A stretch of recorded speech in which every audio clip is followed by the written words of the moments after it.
Hare Krishna devotees, welcome to Shloka Day. Today's Shloka is Shloka number 25 of chapter 18. Anubandham kshayam himsam Anubandham kshayam himsam anapekshya cha paurusham anapekshya ja paurusham mohat arabhyate karma mohat arabhyate karma yattattamasamuchyate.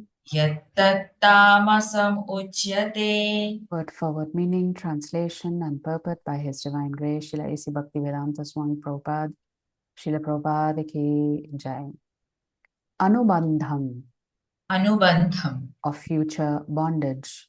of future bondage. Kshayam, Kshayam destruction. destruction. Himsam, Himsam and distress to others. and distress to others. Anapeksha, Anapeksha without considering the consequences. without considering the consequences. Cha, Cha also. also. Paurusham, Paurusham self-sanctioned. self-sanctioned. Mohat, Mohat by illusion.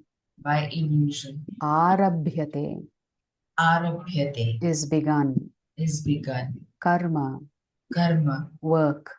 work. Yat, Yat which. which. Tat, That that.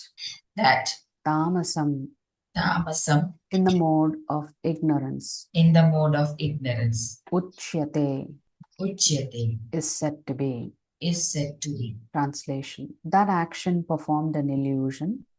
That action performed in illusion. In disregard of scriptural injunctions. In disregard of scriptural injunctions. And without concern for future bondage. And without concern for future bondage. Or for violence or distress caused to others. Or for violence or distress caused to others. Is said to be in the mode of ignorance. Is said to be in the mode of ignorance. Yeah. So Prabhupada is writing in the purport here. One has to give account of one's actions to the state or to the agents of the Supreme Lord called the Yamadutas. So our activities decide who comes and sits in judgment. So the state is pleased with you as long as you're following the rules and regulations. The minute you violate the rules and regulations of the state, then you have to deal with a different department of the state that metes out punishment. So similarly, the Lord has various departments. So if we continue to violate the instructions or violate the restrictions that are placed through the Vedic scriptures, then we have to interact with the Yamadutas. So irresponsible work is destructive because it destroys the regulative principles of scriptural injunction. So why is there so much stress placed on following the scriptures, doing your prescribed duties and responsibilities? Because even if one of us violates the scriptures, it sets forth the process of destruction. We end up not only losing ourselves, but we end up also slowly corrupting and decimating society in general. That is why it is so important for each one of us to uphold the Lord's laws and regulations. And the best way to uphold the Lord's laws and regulations is by following it. So it is often based on violence and is distressing to other living entities. So that means irresponsible work is based on violence. Violence does not necessarily restrict itself to physical violence. We are also violent with ourselves when we are not following the prescribed duties and responsibilities for us. We are committing violence against the soul. We are forcing the soul to take on another body and another birth. That is violence. That is the ultimate violence. Yes, there is external violence for which we have to pay a price. The most horrific of violences that we can commit is when we don't give the soul an opportunity to go back to the spiritual world. And that too after having received a human form. So such irresponsible work is carried out in the light of one's personal experience. This is called illusion. And all such illusory work is a product of the mode of ignorance. So from another parampara, the intellects of those in Tamogun are covered by the fog of ignorance. They are oblivious to or unconcerned with what is right and what is wrong, and are only interested in themselves and their self-interest. So I was reading the third canto of Srimad Bhagavatam, 11th and 12th chapters yesterday. And in that, Brahmaji, he's begun the process of Visarga, or secondary creation. And somehow or the other, he gets attracted to Vak, the daughter that came of his own mind. And he got distracted, shall we say. And it is said that his sons, his Manasaputras, tried to convince him that what he was doing was erroneous, was wrong. And finally he came to his senses and he gives up his body. And in that particular verse, it clearly says that when he gives up his body, the remnants of his body came as fog, the fog of ignorance.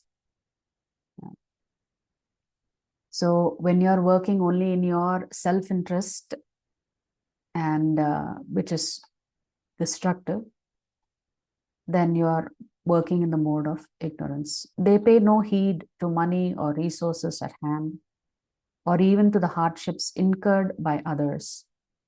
Such work brings harm to them and to others. So now this is the external kind of work that we do. Shri Krishna uses the word kraya, meaning decay. Tamasic action causes decay of one's health and vitality.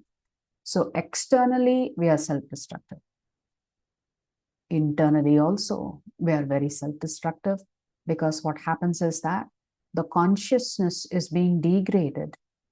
And now that consciousness has to occupy a body to suit that degradation of consciousness, which means certainly it is not human birth. So tamasic action causes decay of one's health and vitality. It is a waste of effort, a waste of time, and a waste of resources. Typical examples of this are gambling, stealing, corruption, drinking, etc. So these things, I know we all are well versed that we should avoid all these things. Yeah.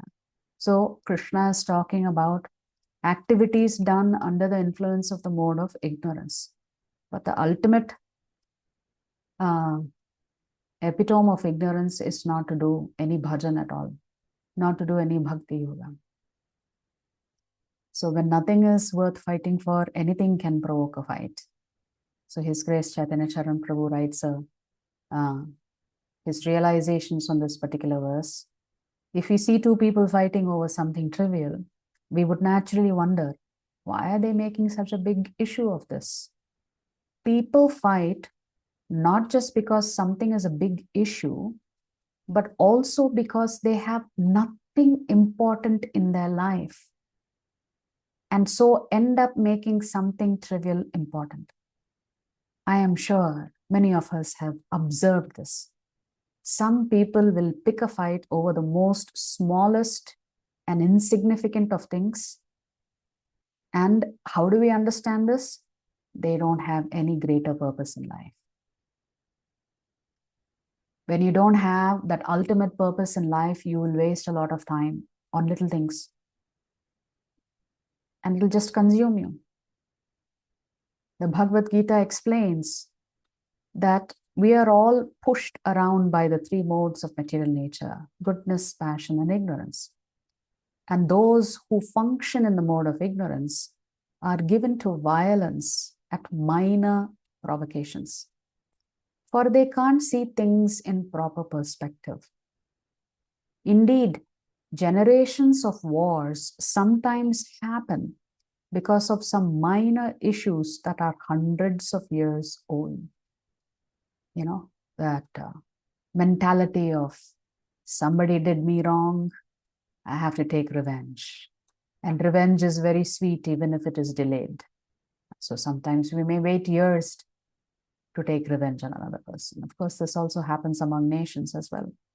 To prevent such unnecessary conflicts, we need to conscientiously contemplate and concentrate on things that are truly important, things that make our life worth living, things that are worth fighting for. If we don't contemplate thus, then our mind uses its various impressions and conceptions to concoct what is important. So, one of the symptoms of the mode of ignorance is that you create your own sense of what is right and what is wrong.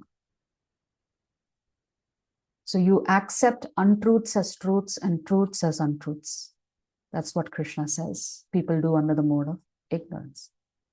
By such concoction, when the mind makes something super important, then even a minor infringement on that thing by someone else provokes us to attack that person, either verbally or even physically. Rather than trying to get even in every conflict, we need to internalize some big vision in comparison with which conflicts are seen in perspective. The Bhagavad Gita gives us this vision by explaining that we are souls on a multi-life journey of spiritual evolution. So it's not the body that is evolving, it's the consciousness that is evolving. And if the consciousness is evolving upwards, then you finally come to the body of a human being. So that is spiritual evolution. So imagine you've taken so many lifetimes to come to the human form, and then you end up wasting the human form. What a tragedy. We are meant for something far bigger than temporary egoistic superiority over someone else. We are meant for eternal ecstasy in a loving relationship with the all-attractive Supreme Krishna. When we thus become infused with the divine purpose of loving and serving Krishna, we learn to address conflicts appropriately and attain the supreme eternal peace that is inviolable and inalienable. Violable means this is a principle that cannot be challenged or violated. That when you do your bhajan, when you do your sadhana, you are in direct contact with Krishna. So imagine if we are all so busy chanting, reading, hearing, doing seva, where is there time for conflict? There should be zero time for conflict and revenge and unnecessary activities. So we have to be so busy serving Krishna that nothing else is important to us. Nothing else is important to us. So here Krishna is saying that if we disregard the instructions that he has given in the scriptures, without thinking about, oh, if I violate this, what will be the consequences for me? So without any concern that if I violate this, I'm going to bind myself. If I violate this, I'm causing harm to myself. If I violate this, I'm causing harm to others. Then Krishna says, if you are in this mood, then you're operating. Your activities are under the influence of Tamogun. If you like our videos, please subscribe to our channel and turn on the bell notification. If you'd like to join our classes every day, please check the details in the description section of this video. We look forward to serving you.